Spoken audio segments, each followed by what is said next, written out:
I'm so excited to introduce our next speaker. My friend Nicole Fullam is the founder and president of the Expectations Project. I love what they are doing. It's a nonprofit that develops and mobilizes faith-motivated advocates who help close the academic achievement gap in public schools, and so bringing the church alongside public schools. She's the author of Educating All God's Children, What Christians Can and Should Do to Improve Public Education for Low-Income Kids. Nicole is a native of Detroit. She graduated from the University of Michigan and joined Teach for America, where she taught 5th grade in Compton, California. Nicole received her doctorate in education from UCLA with a focus on urban education policy and teacher preparation. She joined the national staff of Teach for America, which is where we first met each other, where she held several key leadership roles, including Vice President of New Site Development, Vice President of Teacher Training and Support, and Vice President of Faith Community Relations. Nicole is a Mind Trust Education Entrepreneur Fellow and an Aspen Institute Education Fellow. She speaks at national faith-based and education conferences and has appeared on CNN and ABC News and authored several articles about educational equity. Christianity Today magazine featured Nicole as one to watch and also named her one of the 50 women leaders influencing the church and culture. She serves on the board of several nonprofit organizations and lives in D.C.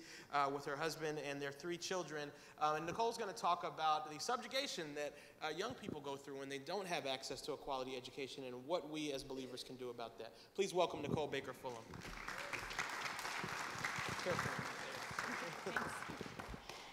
Oh, thank you so much. I am really thrilled to be here for a number of reasons. This beautiful facility is just one of many, but also I often don't find that we have these cross sort of issue conversations, and when I had a chance to really reflect on what the connections are between educational inequality, which is what I'll spend most of my time talking about, and the connection to human trafficking, civil rights. I mean, I think the civil rights connection is probably most obvious, but I realized, wow, I actually don't probably spend as much time thinking and talking about this and how much more effective all of our work would be if we really go beyond even just presenting and sharing ideas, but actually collaborating, and I'm really excited to see what comes out of this.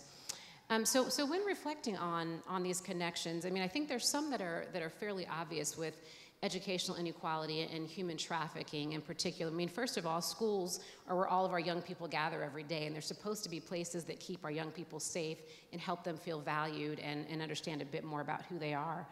But then secondly, you know, dropping out of high school certainly isn't the only reason a young person may be targeted by traffickers, but there's a very high correlation. Again, not necessarily causation, but the correlation is real.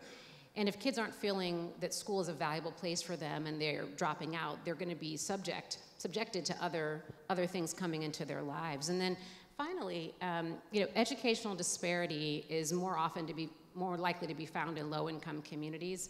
And thinking about the connections to that and the likelihood of a child continuing to live in poverty. And I know Laura just said, you know, poverty and economic reasons are not the only reason we have human trafficking in the U.S. and in the world. But again, the correlation is real, and we look at schools and quality education as a way to help solve some of these other massive challenges in our society. There's a clear connection there. You know, and finally, for civil rights, you know, there are a lot of people who have said in the last 10 years that, a lot of people in the last 10 years or so are looking at the civil rights. That's okay. Laura, I just wanted the pictures to be right. Okay, all right there, that's not me, that's Laura's name. Thank you. Okay, that's me. But there are a lot of people who look at educational inequality as what some folks would call the civil rights issue of our generation. And I think that's, you know, we can debate whether or not that's true, but I think there are some real correlations there, just given the high number of African American, Latino, and Native American kids who go to some of the worst performing schools in our country. But there are a lot more deeper connections, and so let's dig into this and talk a little bit about what it would take to really strengthen our schools to ensure kids have a high quality education.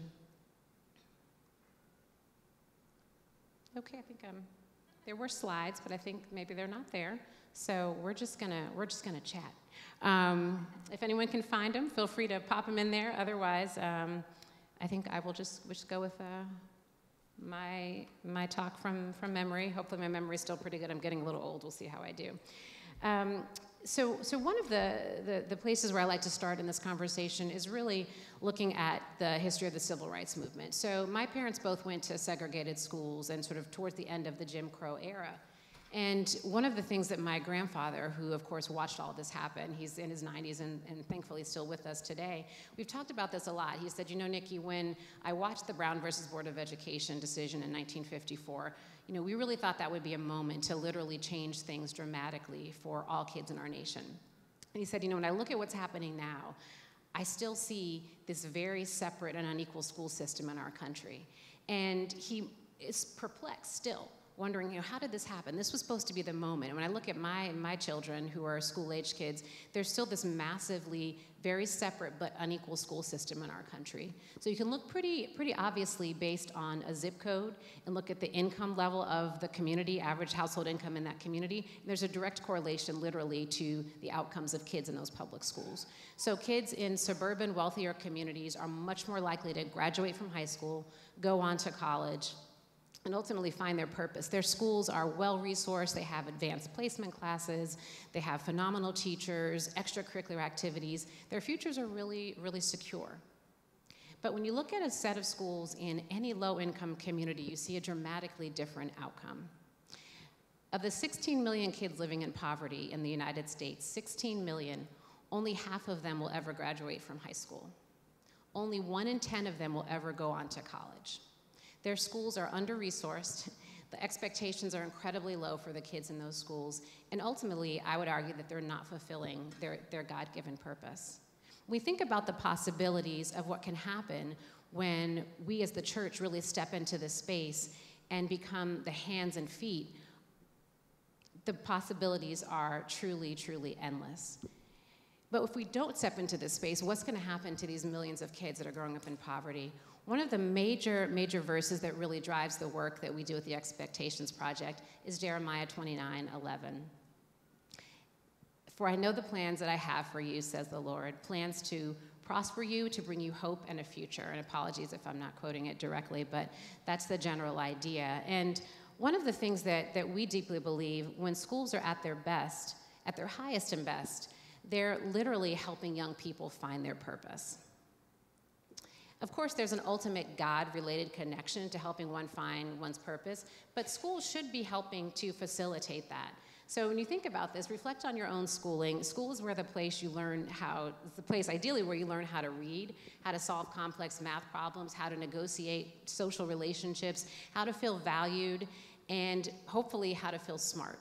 That's at its best and highest purpose. But what we're seeing for the 16 million kids living in poverty, many of them are not having that experience. In fact, many of them are not learning how to read at all. On the average of a child who graduates from a low-income public high school, on the average when they graduate from high school, their reading and math levels are at about the level of an 8th grader. Their prospects for their future are incredibly dim. They're not learning how to read. They're often not learning how to do math. They're, in many cases, not feeling smart.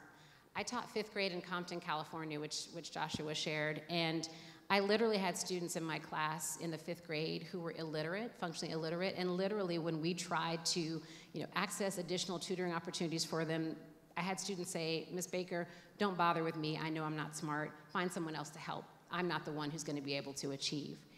And for us as the church, when we look at the opportunity for us to step into this space of working on educational equity issues, right now in our nation, there are just shy of 50,000 public schools that have a high percentage of kids living in poverty. There are over 300,000 churches in this country. We outnumber public schools at a ratio of 6 to 1. So the opportunity is real, and the question really becomes for us as the church, what do we do about that, and how do we make an impact on this issue? I would suggest to you there are 2 ways that we can focus on helping to improve low-income schools, and again, helping to make these connections to ensure that all kids feel valued and respected and feel like they have a sense of purpose, and that their purpose isn't being left on the classroom floor somewhere because no one is really helping them achieve their goals and tap into who really God has called them to be. The first way is through compassionate service. I think many congregations do this work really well. And you can think of the image of a church recruiting people to donate backpack supplies to kids, perhaps food on the weekends for kids who don't have access to a healthy meal at home. And that is just a wonderful way to engage. One example that I would say extends this a little bit further is a church that we work with in Indianapolis. And the pastor wanted to start a partnership with a low-income public school near his church. And so he went to them and said, what do you need? And this was in middle school, and they said, well, you can take all of our red kids. And he was like, I'm sorry, what does that mean? Is that some racial slur? No. He said, all the red kids. And the principal said, well, yeah, we rank kids by green, yellow, red. Reds are the ones that they said we're really worried about. They're probably going to drop out if we don't do something to really stop that challenge. And so he was like, well, give me all of those kids. So they set up an after-school program for all the kids who were deemed red. And they didn't just get people to come and volunteer and tutor and mentor them. They actually found a grant from the United Way, actually, in Indianapolis, to hire teachers to come and tutor kids after school. So they're paying them a full, pretty full salary to devote more of their time after school. They were able to hire counselors to come in because a lot of the kids were dealing with some of the deeper issues that often come along when living in poverty. And what happened literally over the course of this school year is those kids, literally every single one of those kids went from being in the sort of red classification group to the green classification group. And the school was like, what did you do, right? And they were in the church, and the parents knew they were going to the church. Contrary to popular belief, a lot of our communities are very happy to send their kids after school to a church. They got prayed for, ministered to, and got counseling and academic support. The school is now asking them to expand the program. The superintendent of Indianapolis Public Schools is asking them to replicate it and try to grow it to scale across the city. So compassionate service, they're really literally changing the lives of middle school kids, and that's such a vulnerable time for kids to consider dropping out of school right at that age group. The second way that we can really engage as the church is looking at issues of faithful advocacy. As much as I love backpack supplies, food drives, tutoring, mentoring programs, if every single church in America did that, I would argue that we would still not solve the problem of education issues in our country, because there are systemic giants that are impacting whether or not kids are getting a high-quality education in our nation's public schools. We have to ensure that every child has access to a high-quality teacher, regardless of where they live, and a high-quality principal. We have to make sure that the schools are equitably funded, and that the kids, particularly those in poverty, have the support systems to wrap around to help them tackle the issues they're struggling with. And finally, I would say we have to ensure that all kids have a high-quality preschool. I know that seems way far beyond what we're talking about preschool education to the point where kids may be involved in human trafficking. But the correlation is pretty stark between kids who have a high-quality preschool and those who end up graduating from high school. And in a place like Indiana, just to give one final example of what this looks like, Indiana is one of a few states that does not have any public funding for preschool. And again, in conjunction with the United Way of Central Indiana, our organization worked with about 100 congregations who said, we're not going to stand for this. This is crazy that in 2014, this was last year, there's no public funding. And through a series of, just community meetings, media sort of blitzes, op-eds, really organizing congregations and speaking with elected officials, Indiana passed its first ever law last year to allow funding for low-income families to access preschool, and the city of Indianapolis budgeted $30 million to expand preschool for low-income kids. It had never happened before in the state of Indiana or Indianapolis. The governor of Indiana signed the bill into law in one of the partner churches that was leading the fight on this issue that has a high-quality preschool in their church. One of our pastors said, we can tutor 20 kids to help them learn to read, or we can also fight for 20,000 kids to have access to preschool and some of these systemic issues. And that's the type of piece and the voice that the church can really take to move some of these giants out of the way. Again, if we look at this issue of public education inequality as a root cause to so many social ills, whether it's human trafficking, incarceration, the list is numerous. What is our role and responsibility, and how can we step into this space and build collaborative movements among each other? Thank you so much. Let's give it up for Freestyle Fullam. Without a PowerPoint, phenomenal presentation. Thank you. And I tell you, just the connectedness is so clear. And it's remarkable that we haven't had this conversation before, quite frankly. When you think about, Dr. Howard, what's the quote from Frederick Douglass about broken men versus,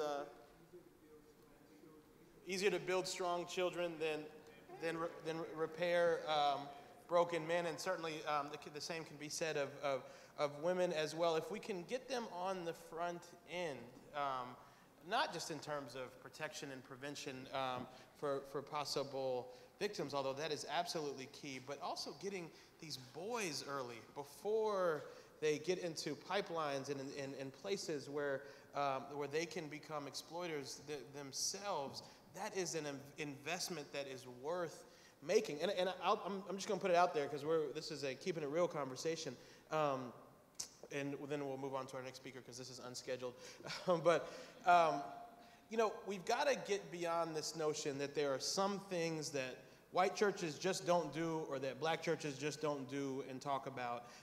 And there are some weird spaces that we just don't walk into as a church. And I'll be quite frank, with some exceptions in the African-American tradition and the church that I come out of. My father's an AME pastor in Nashville, Tennessee, and I'm deeply immersed in that tradition. Issues related to sexual exploitation, issues related to sex, period, anything that touches on that, we don't talk enough about, and particularly in proportion to the challenges that we're facing in our own communities on these issues with our girls and with our boys. We kind of push it to the side, or that we talk about, somebody has a crazy uncle somewhere doing some terrible things, or quite frankly, and I've even heard in multiple congregations talk about a young woman who's quote unquote fast and not understanding the background there. We need to unpack this issue in our African American and Latino communities, these issues of sexual exploitation and human trafficking that are taking away too many of our girls and sucking in our boys as well. On the flip side, and there's something Nicole said just made me think about that, a lot of times we consider advocacy, particularly in white churches, as sort of a, kind of a political, you got to be a Democrat to do things like speak out for early childhood education. And that's just silly. What did she say?